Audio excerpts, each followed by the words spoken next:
Hey guys, what's going on? I'm Ravi Keki, and let's continue with where we left off in our previous video. Okay, so we saw how to select more than one item at once by just clicking on by just pressing Control key and clicking whichever item you want. Okay, so now let's code our button control, that is move. So button dot add action listener, as we have discussed what is action listener, and if you're not aware of this, please watch my previous video. Okay, new action listener.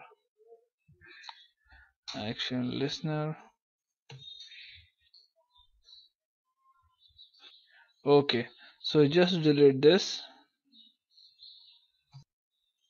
and press enter. Okay.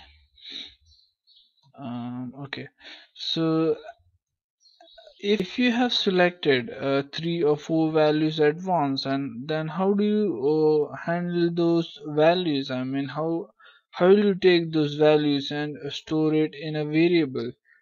Well, I have taken a variable of type object. Okay, so you have to create a variable of type object and store all those values in that variable. Okay, so object, I mean array of object is selected equals list dot get selected values. Okay, get selected values, and after retrieving all those values in a variable of type object, first of all you'll have to count how many variables, I mean how many values are there in that particular variable.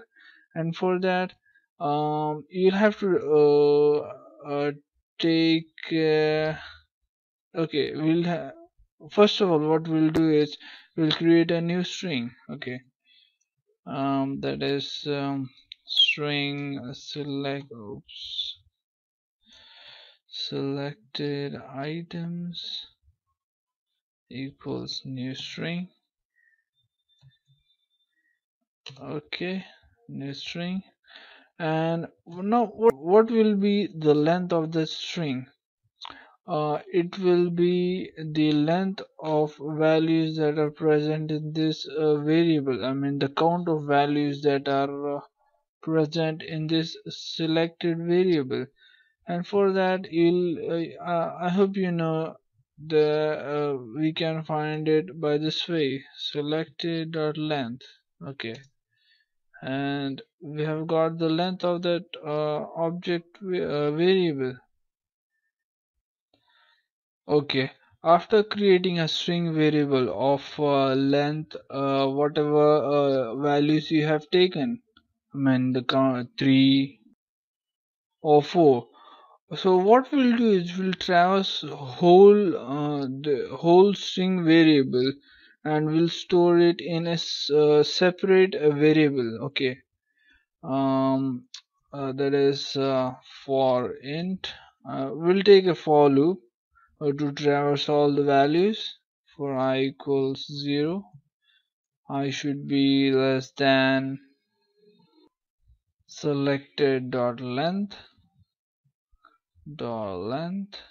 Okay, then I plus plus.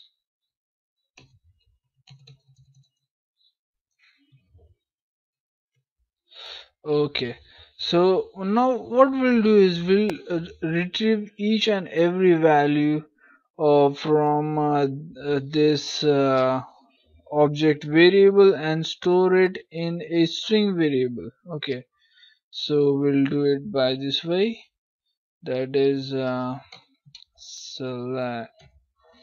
selected oops, press Ctrl space, selected items of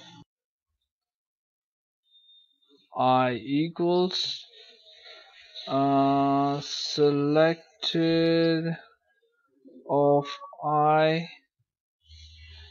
dot to string. Okay, we are converting that value into a string variable. Okay, there it is. We have to retrieve all the values by using this for loop. Okay, so what we'll do is as I said, we'll take all the values and display it in the text area that we have taken in a JFrame. So how do you display that? For that also we'll take a for loop. Just copy and paste this instead of typing it again and again.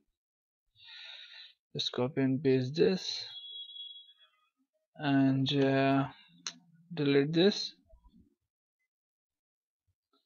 and we'll take all the values and display it in the text area. Okay, so we'll take all the values and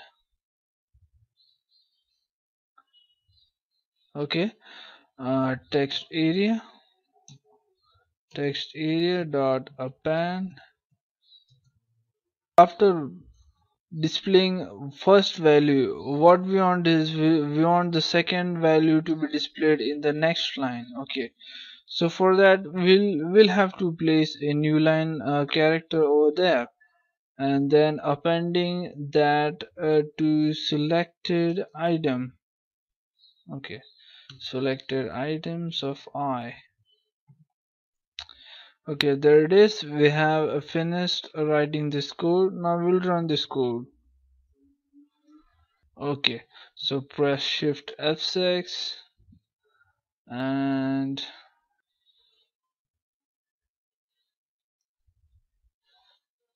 okay, there it is. We have JFrame, and let's select two to three items.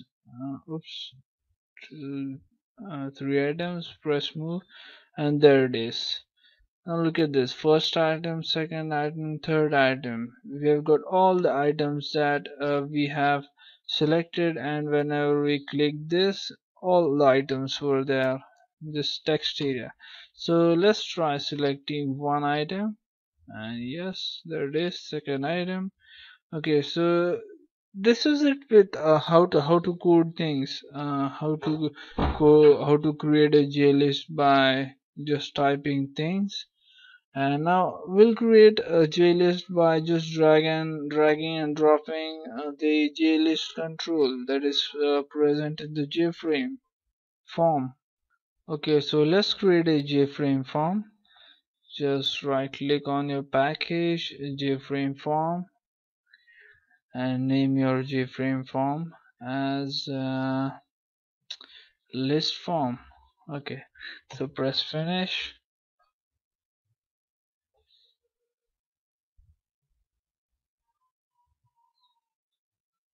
Okay, just drag and drop the JList control over here. Okay, we have a where is JList control? Oops, I'm not able to find that. Okay, there it is, JList control. And now we want to change the values in our JList. Just right click on this JList and go to properties. And in this properties you'll find something called as model. Just click on the small button at the right corner of that model row. Okay, just single click there, and you'll have a list of items over here. Then you can customize it. I mean, you can change the text like first item,